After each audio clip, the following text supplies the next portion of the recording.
Primero, antes que todo, buen día. Voy a hacer el primer video, así que disculpen, no soy locutor, no soy actor. Simplemente voy a intentar ayudar a todas las personas o a la gente que esté interesada en la consultoría psicológica, que en Argentina es una carrera. Entonces voy a hablar de este libro que es Terapia, Personalidad y Relaciones Interpersonales, que es un libro de Carl Rogers. Es bastante finito, pero resume muy bien las definiciones de la teoría que él generó. Entonces, como son más de 40 o 50 definiciones, voy a intentar hacerlas por videos de 10 para que no sea tan largo y tan complicado. Bueno, en el libro Terapia de Personalidad y Relaciones Interpersonales, como ya les había dicho, tiene los primeros 10 ítems, que son los que voy a desarrollar en este primer video, que, por ir al grano, es primer punto 1, tendencia actualizante. Tendencia o posibilidad que tiene todo ser vivo de desarrollar su mejor versión posible, satisfaciendo necesidades emergentes en el organismo. Esto es lo que dice literalmente la teoría o la definición, y es para mí bastante central como para poder entenderla. La tendencia actualizante, yo marco 2 o 3 cosas importantes en esa definición. Una que es subjetiva de la persona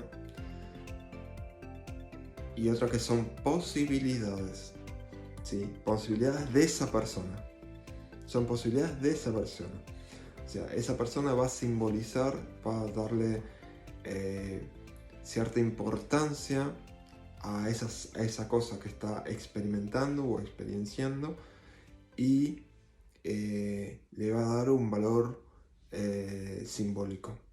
Y ese valor simbólico va a tener una implicancia en su quehacer, en su accionar, en su comportamiento diario. Punto 2. Tendencia actualizante del yo. Siguiendo el desarrollo de la estructura del yo, esta tendencia general actualizante se expresa también en la actualización de la parte de la experiencia del organismo que está simbolizada en el yo. Cuando hay acuerdo entre el yo y el organismo, es decir, entre la experiencia del yo y la experiencia del organismo en su totalidad, la tendencia actualizante opera de modo relativamente unificada. Resumiendo, acá lo que habla te presenta un poco de qué va la teoría y pone como los 2 puntos más que importantes del desarrollo de la persona, que es la experiencia del yo y la experiencia del organismo. La experiencia del yo, si está relativamente unificada con la experiencia del organismo, va a estar como de forma óptima. Punto 3. Experiencial. Este término se usa para englobar todo lo que sucede dentro del organismo en cualquier momento y que está potencialmente disponible para la conciencia. Incluye tanto los hechos de los cuales el individuo no tiene conciencia, y que el concepto de experiencia no incluye fenómenos tales como las descargas de neuronas o los cambios de la tasa de la glucosa de la sangre, o sea que nuestra definición no es fisiológica sino psicológica. Y acá marca 2 hechos importantes, o una definición importante, que si es experiencial es psicológica, no es fisiológica, ¿sí? Si bien la representación puede estar en el organismo, pero no va a ser fisiológica, como dice los ejemplos de la glucosa en la sangre o ese tipo de cosas. O sea, yo voy a sentir hambre, psicológicamente voy a sentir hambre, no fisiológicamente voy a sentirme flojo que necesito comer, ¿sí? Punto 5. Sentimiento, experiencing del sentimiento. Este término se usa mucho en el texto de teoría de la terapia centrada en el cliente y en su teoría. denota el significado de tinte emocional, por lo tanto incluye emoción, pero también el sentido cognitivo del significado de esa emoción. O sea, va a tener una emoción y un significado cognitivo que da la persona a esa emoción. ¿Sí? Que esto es importantísimo, de que el sujeto viene con una emoción que cognitivamente la simboliza de cierta forma y psicológicamente reacciona de otra manera. Entonces, esto es parte también de la empatía. Tener esto también va a ser parte de la empatía, o más que de la empatía, de la comprensión empática de lo que le está pasando a esta persona. Y es ahí donde hay que actuar y respetar los tiempos y los momentos de cada persona. Porque subjetivamente pueden estar interpretando, simbolizando distintas cosas. No, yo le voy a poner el símbolo de lo que tiene que ser esa persona. La persona es la que tiene que simbolizarla e interpretarla. Punto 4. Experimentar. Este término significa simplemente recibir en el organismo la repercusión de los hechos sensoriales o fisiológicos que están produciendo en este momento determinado. Es bastante claro.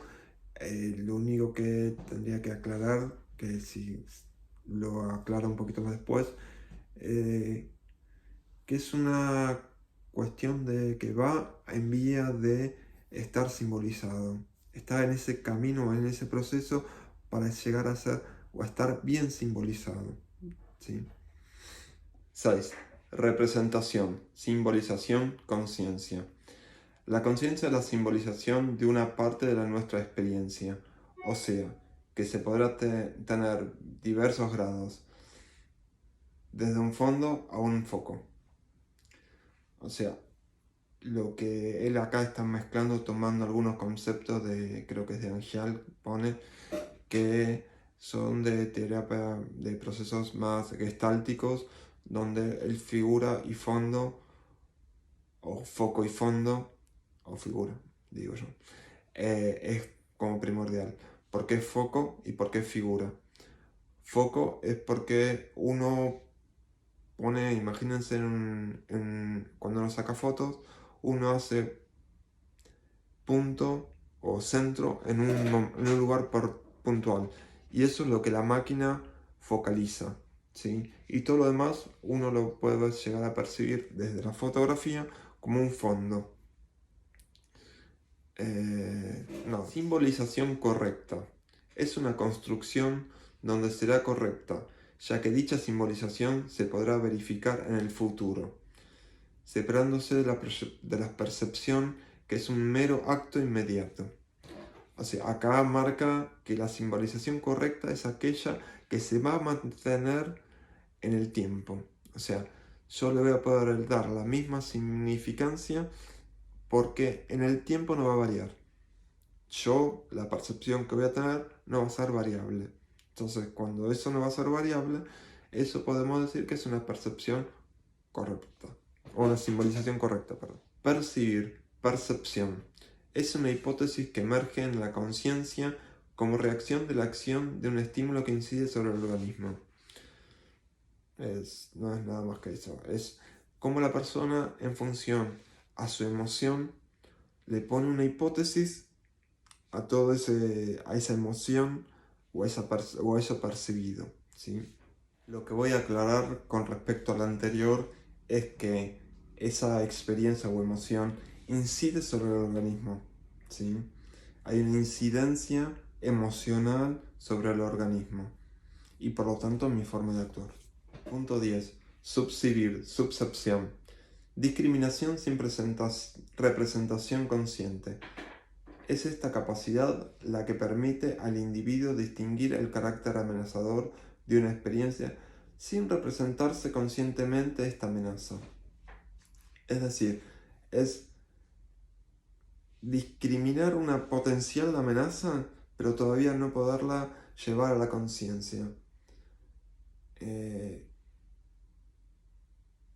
por lo tanto es un potencial amenazante, pero ya me pone alerta. Punto 7. Disponibilidad para la conciencia. Si una experiencia puede simbolizarse libremente, sin negación o distorsión perceptiva, podemos decir que está disponible para la conciencia.